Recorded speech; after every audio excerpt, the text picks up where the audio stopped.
Hello and welcome to another edition of On the Marquee. I am John Ballantyne and I want to thank our sponsor for this edition, Dr. John Cox and Wee Ones Pediatrics down in Canfield. On the Marquee today, the name up there is a legend here at the Playhouse. She has served on the Playhouse board, she has served in the Playhouse office, she has acted, she has directed, and she has worked extensively with youth theater here at the Playhouse. And I speak of Pat Fagan. How you doing, Pat? Fine, how are you? Well, I'm just great. Thanks for coming in this morning. Thank you. How did you first get involved here at the Playhouse? I've always wanted to ask you that. I've never known that story. In 1982, I moved back to the Youngstown area with my two little girls, one of whom was 7 and one was 2. And the 7-year-old wanted to take acting classes. So we came down here to sign her up, and I met Doug Wilson, who was then in charge of Civic Children's Theater. And we got to talk, and he found out that I was, I had a degree in speech and drama, and asked me to start teaching classes. So I started doing that, and at that time, Civic Children's Theater also had a tour that was going out to schools within a 2-hour radius, and I started performing with them. And I basically never left. Civic Children's Theater, unbeknownst to me for many years, was a renter here in the Playhouse. I did not realize it was not actually under the Playhouse umbrella. So a few years later, Bentley Lenhoff asked that the Playhouse take over Civic Children's Theater, and that's what happened. It became Youngstown Playhouse Youth Center. And the tour, which was then called Ohio Performing Arts Company, moved out and kind of did its own thing.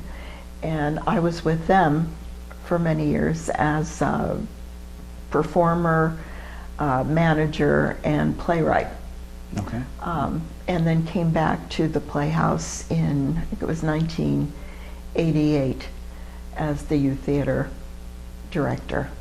Okay. In those early years when you first started out here, who were some of the people that influenced you the most?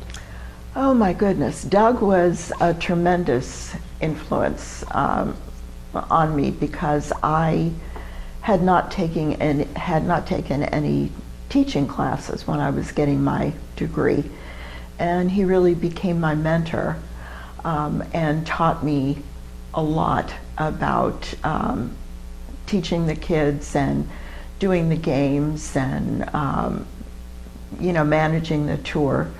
And then when he left, I took over those responsibilities. I really was not around in the evening at the Playhouse in those years because my kids were small, and it was fine if I had to be gone from them during the day. Right.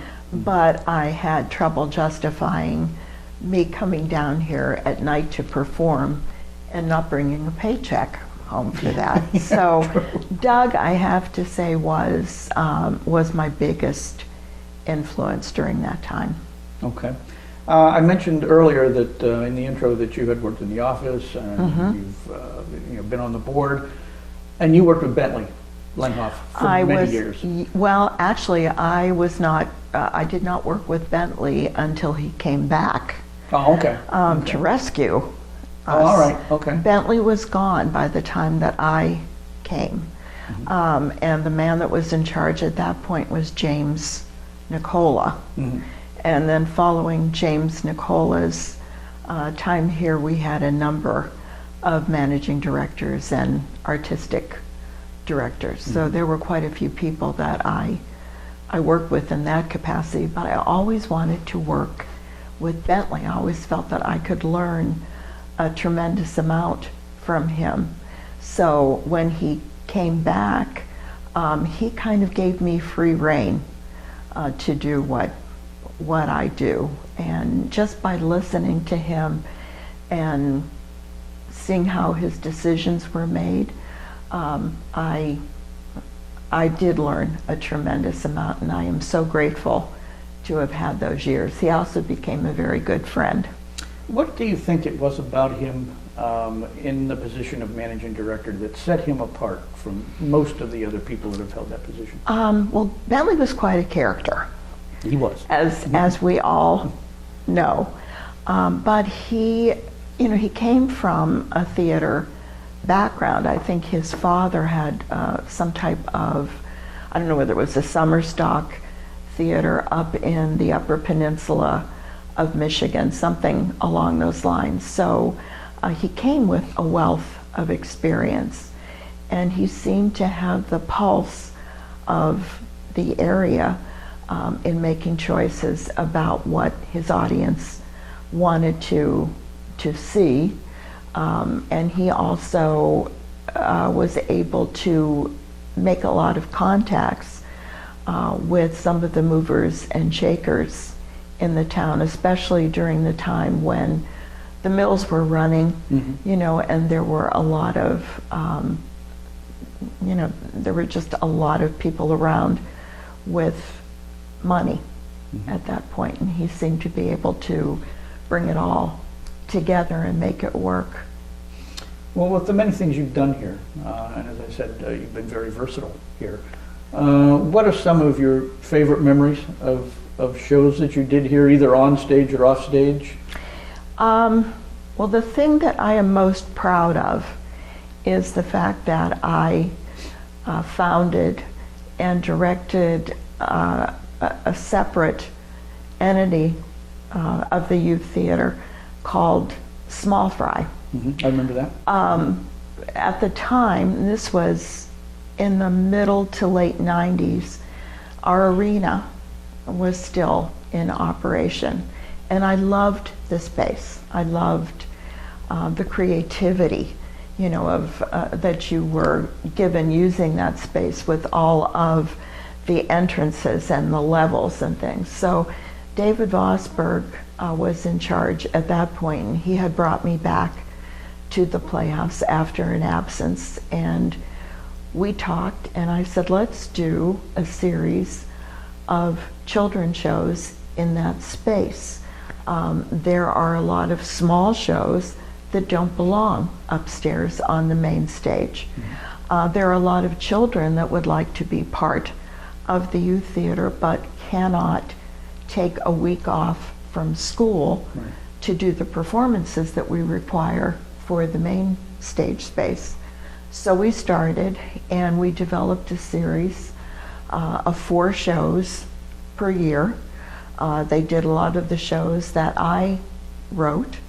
I directed, we brought in new directors, we even had some of the kids do some directing.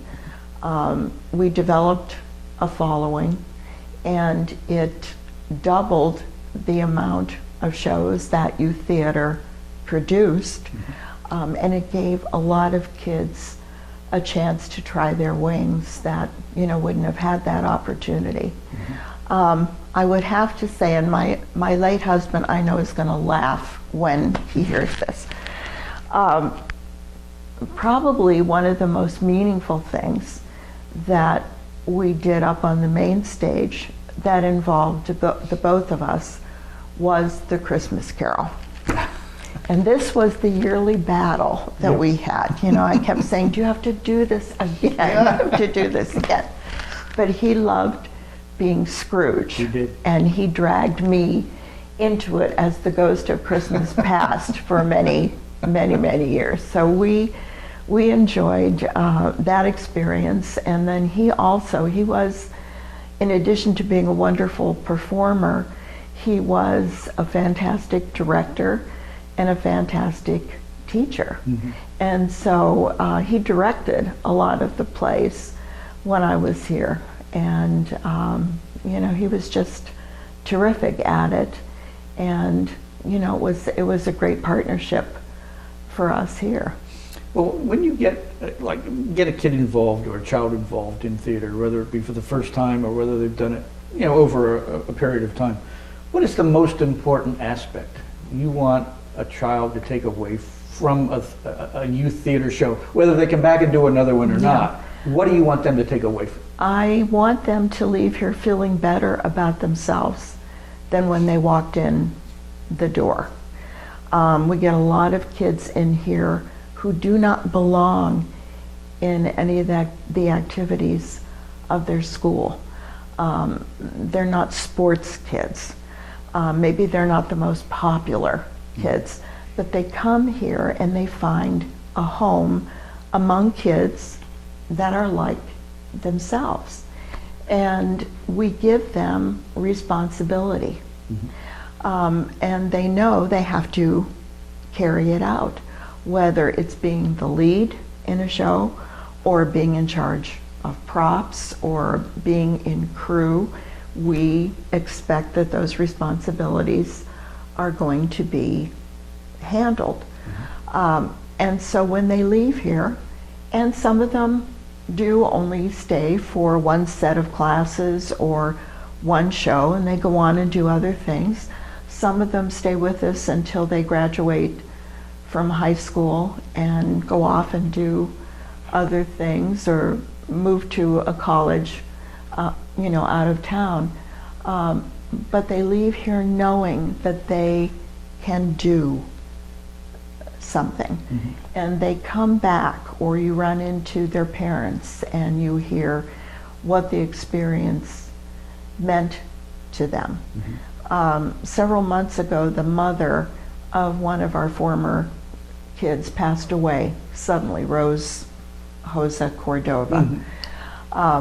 And her son was living out in California, and he came back, of course, for the services, as did many of his friends from youth theater. We had people come from California, from Colorado, from New York, and we had our own little memorial here for Rose. That's nice. And the kids said how much this experience had meant to them and how it had affected them.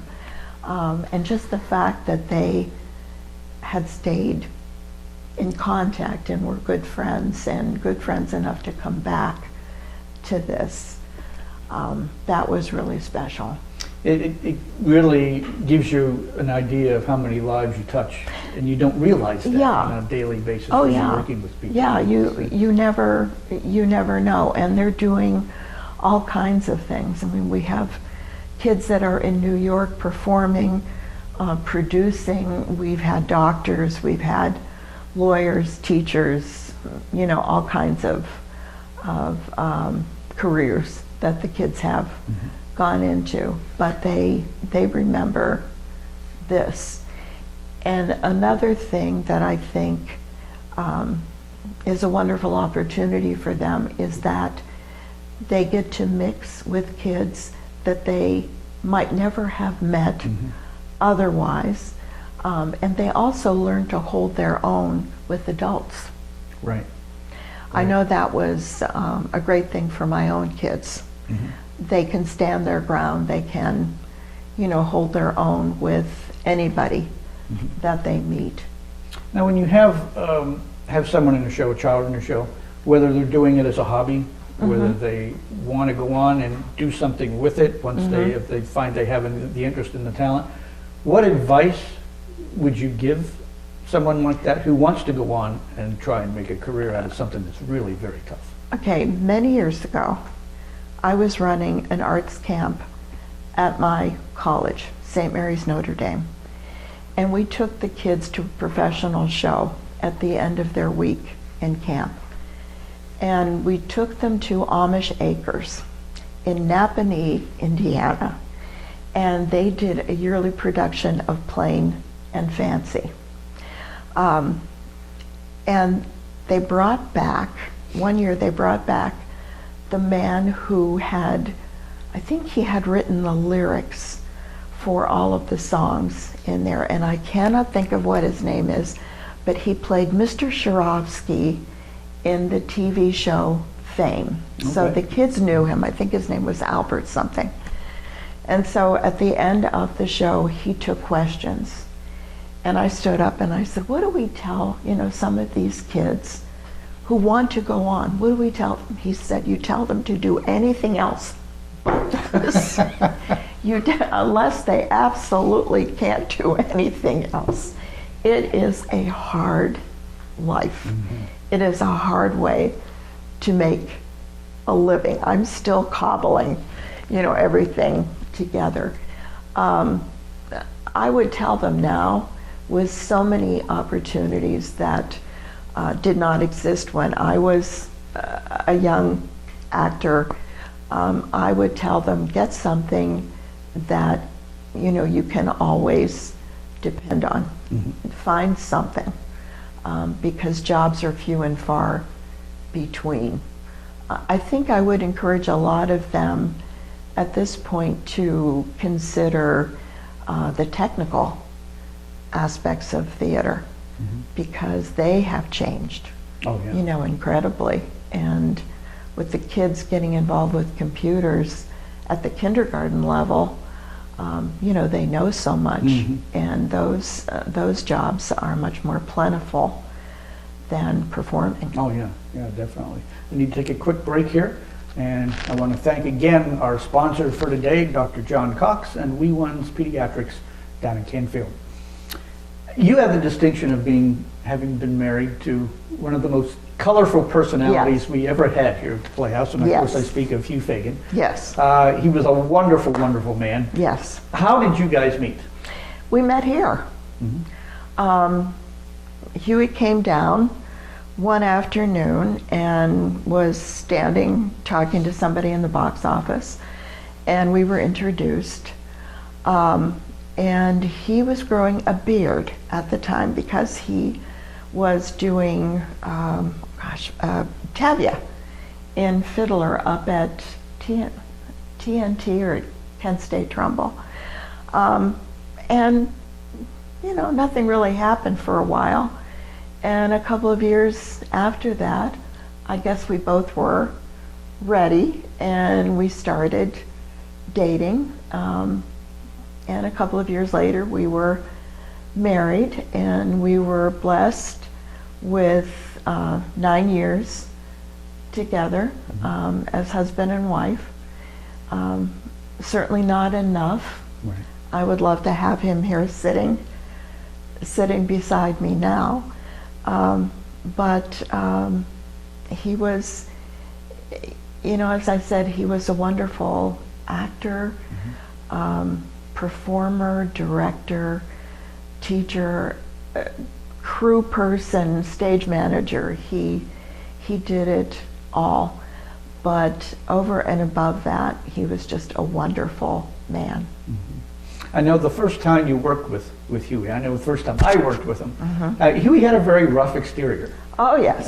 He didn't, I don't know if he didn't want you to get too close to him or what, but a lot of people, I don't think, were quite sure how to take him the first time they worked with him. What was the real Hugh really like? What was the real person like? He was a softie.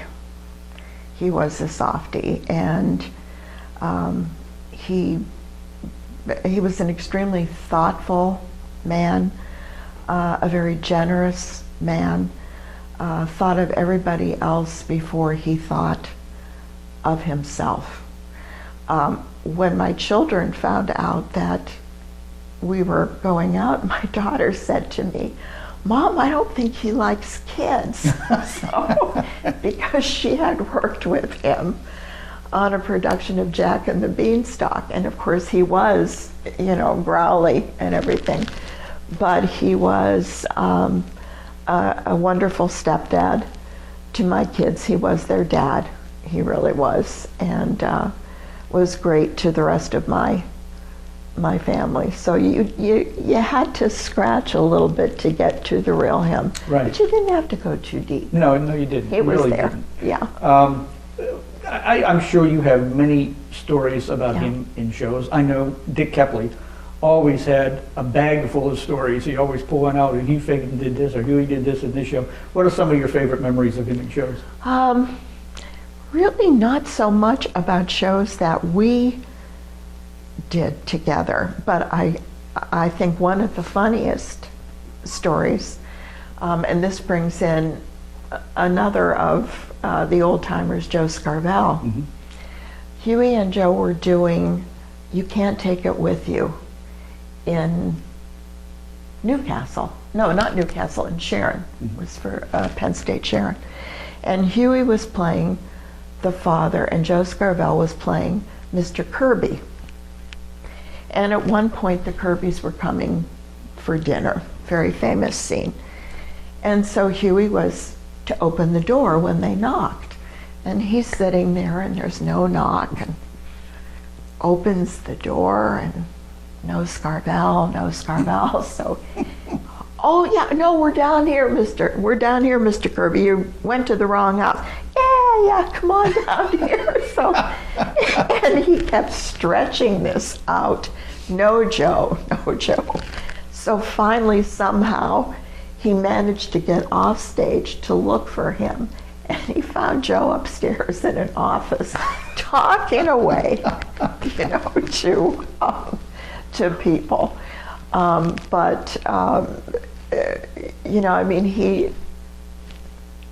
He had a fabulous sense of humor. But he was down to business, when it came to theater. I don't think people really caught him playing any tricks, on stage or pulling any, fast ones or anything. Mm-hmm. He was really down to business. Hughie never had a chance to go to college, but he did over 200 shows in his time. And so he learned that way, which, when you come right down to it, is really the only way that you, that you do learn. So he educated himself, mm-hmm.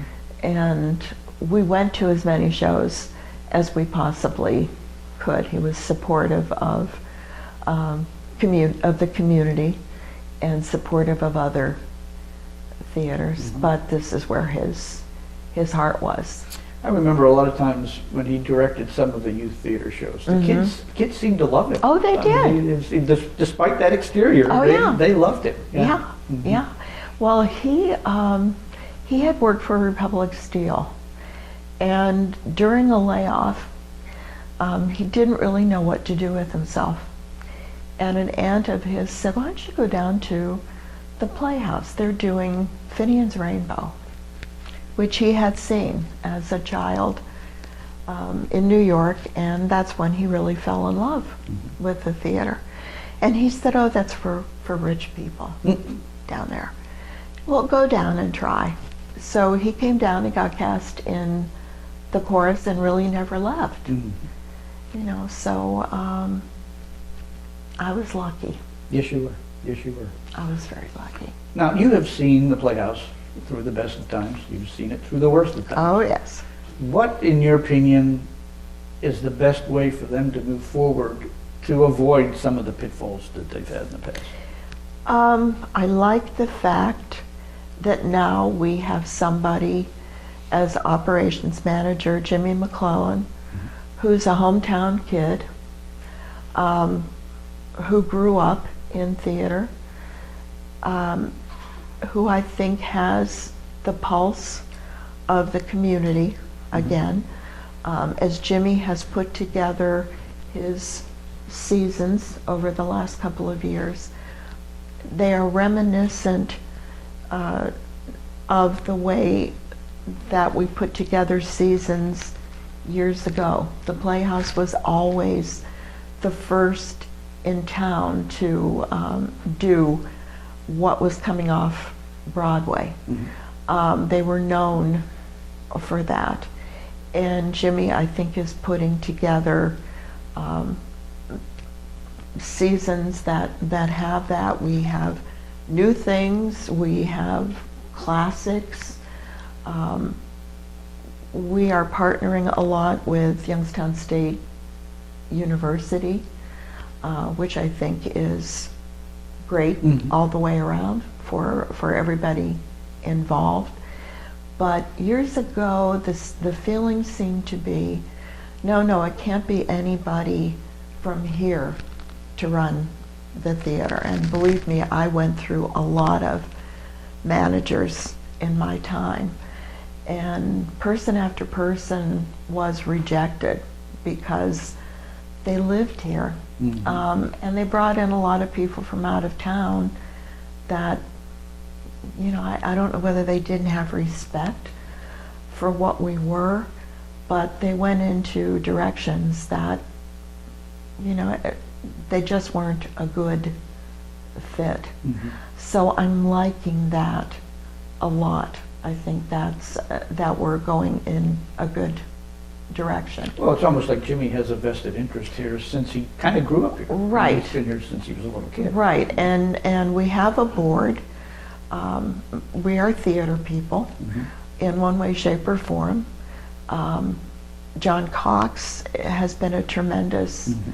asset. He has all of the energy and enthusiasm and ability and talent that I think we could want, and he is very encouraging about what we do. He's been a very good promoter of what I want to do. Youth theater kind of went down the drain after I left in 2010. It was nobody's baby. Mm-hmm. And I came back to resuscitate it. You know, I wanted to go back and to build and to make those opportunities that we had before.